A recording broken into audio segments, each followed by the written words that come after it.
બગદાણામાં સરપંચ નવનીત બાલદિયાના માર મારવાના ચકચારી કેસમાં એસઆઈટીની તપાસમાં આહિરના પુત્ર જયરાજ આહિરની સંડોવણી સામે આવતા તેની ધરપકડ કરવામાં આવી છે। ભાવનગર બગદાણામાં 27 દિવસ ચાલી રહેલા તપાસના ઘમઘમાટ વચ્ચે એસઆઈટીએ સ્થાનિક પોલીસની પોલ ખોલી નાખી છે। એસઆઈટી દ્વારા જયરાજ આહિરના નિવેદન નોંધવા માટે આજે બપોરે ફરી એકવાર રેન્જ આઈજીની કચેરીએ બોલાવવામાં આવ્યો હતો અને જયરાજ હાજર થયો હતો। એસઆઈટી દ્વારા સતત 2 કલાક પૂછપરછ કરવામાં આવી હતી। જયરાજ આહિરની ધરપકડ બાદ મેડિકલ ચેકઅપ માટે ભાવનગરની સરટી હોસ્પિટલ લઈ જવામાં આવ્યો હતો। તો બીજી તરફ કોળી સમાજના લોકો દ્વારા ફટાકડા ફોડી ઉજવણી કરાઈ હતી અને સત્ય નામ વિજયના નારા લગાવ્યા હતા। રેન્જ આઈજી ગૌતમ પરમારે જણાવ્યું કે બગદાણા પોલીસ સ્ટેશનમાં નોંધાયેલા ગુનામાં શરૂઆતમાં 8 આરોપીની ધરપકડ કરવામાં આવી હતી, ત્યારબાદ અન્ય આરોપીની પણ ધરપકડ કરવામાં આવી હતી। આ તમામ આરોપીઓના નિવેદન, સાક્ષીઓના નિવેદન અને કોલ ડિટેલ્સના આધારે જયરાજ આહિરને 3 દિવસ પહેલા અહીં બોલાવવામાં આવ્યો હતો અને તેની પૂછપરછ કરવામાં આવી હતી। ત્યારબાદ પણ બીજા 2 આરોપીની ધરપકડ કરવામાં આવી હતી। ગુનો નોંધાયેલો છે, આપ લોકો જાણો છો। અત્યાર સુધીમાં સીટે પહેલા શરૂઆતમાં 8 આરોપીઓની ધરપકડ કરવામાં આવી હતી અને બાકીના કેટલાક આરોપીઓની પણ ધરપકડ અત્યારે કરવામાં આવી છે।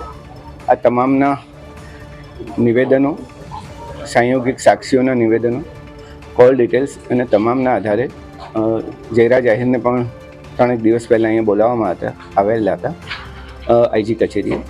એમની પૂછપરછ ચાલેલી હતી અને ત્યારબાદ પણ બીજા 2 આરોપીઓની ધરપકડ સીટે કરેલી હતી અને તમામ પુરાવાઓને અત્યારે ધ્યાને લેવામાં આવ્યા અને આજે સવારથી જ એસઆઈટીએ સાથે તમામ પુરાવાઓનું ચકાસણી કરી હતી અને ચકાસણીના અંતરે કેટલીક બાબતો સ્પષ્ટ કરવા માટે જયરાજ આહિરને ફરીથી અત્યારે સમન્સ પાઠવવામાં આવ્યું છે અને સમન્સના આધારે તેમની પૂછપરછ બાદ તમામ એસઆઈટીની ટીમને ચોક્કસપણે લાગ્યું છે કે આમાં પ્રાથમિક પુરાવા પૂરતા છે કે જેમાંથી જયરાજ આહિરની અમે ધરપકડ કરી શકીએ, એટલે આજરોજ એમની ધરપકડ કરવામાં આવી છે। શરૂઆતના તબક્કામાં જ્યારે એસઆઈટીએ આ તપાસ કરી હતી ત્યારે પણ કેટલાક પુરાવાઓ જે હતા જેની મૂલવણી અમે કરવામાં આવી હતી અને ત્યારબાદ જે 8 આરોપીઓની ફર્ધર પૂછપરછ કરવામાં આવી એમાં પણ કેટલીક સંડોવણીઓ જણાવી હતી અને ત્યારબાદ બીજા 2 આરોપીઓની ધરપકડ કરવામાં આવી। એના પછી પણ 2 મહત્ત્વના સાક્ષીઓના નિવેદનો પણ લેવામાં આવ્યા અને અન્ય ટેકનિકલ પુરાવો પણ પ્રાપ્ત થયો છે કે જે એફએસએલની વેરિફિકેશન માટે જરૂરી છે, પણ એ પુરાવો તમામ પુરાવાને ધ્યાને લઈ આજે સવારે એસઆઈટી સાથે તમામ પુરાવાઓની ચકાસણી કર્યા બાદ કેટલીક બાબતો સ્પષ્ટ કરવા માટે આજે ફરી જયરાજ આહિરને